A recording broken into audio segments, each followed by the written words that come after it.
Hello दोस्तों, नमस्कार। ममता मिश्रा के यूट्यूब चैनल पे आप सबका स्वागत है। आप लोग कैसे हैं? आप लोग भी अच्छे हैं होंगे, हम भी अच्छे हैं। आइए, शादी विवाह का माहौल आ रहा है।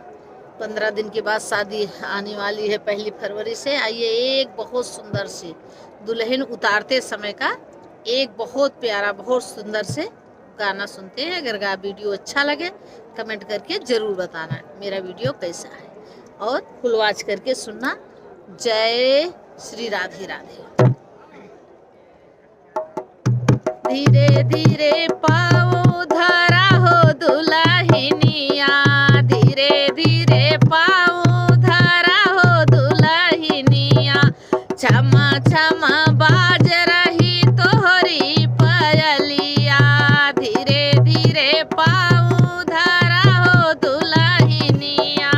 क्षमा क्षमा बाज रही तोहरी पायलिया।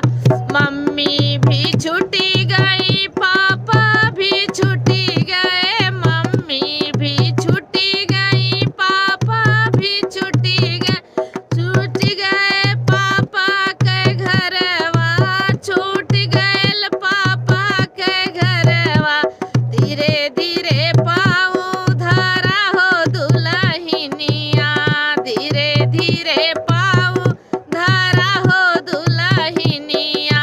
क्षमा क्षमा बाज रही तोहरी पायलिया, क्षमा क्षमा बाज रही तोहरी पायलिया।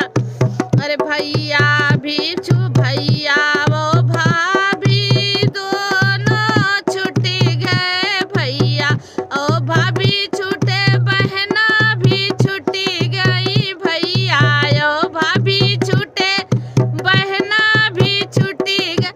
अरे आई गयू जेठ जी की गलिया, धीरे धीरे पाँव धरा हो दुल्हनिया, धीरे धीरे पाँव धरा हो दुल्हनिया। क्षमा क्षमा बाज रही तोहरी पायलिया, क्षमा क्षमा बाज रही तोहरी पायलिया।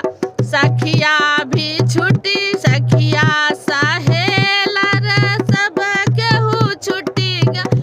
सखिया सहेलर छुटी घर वगना, सखिया सहेलर छूट घर वर सगन छूटा दिन। अरे आई गयू देवर जी की गलिया, धीरे धीरे पाँव धरा हो दुल्हनिया।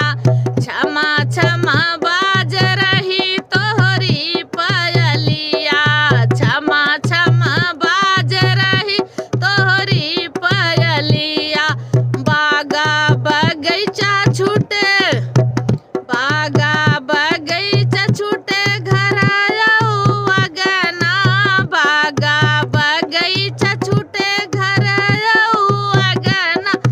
आई गयू सजन जी की गलिया, धीरे धीरे पाँव धरा हो दुल्हनिया। क्षमा क्षमा बाज रही तोहरी पायलिया, क्षमा क्षमा बाज रही तोहरी पायलिया। धीरे धीरे पाँव धरा हो दुल्हनिया, क्षमा क्षमा बाज रही तोहरी पायलिया। जय श्री राधे।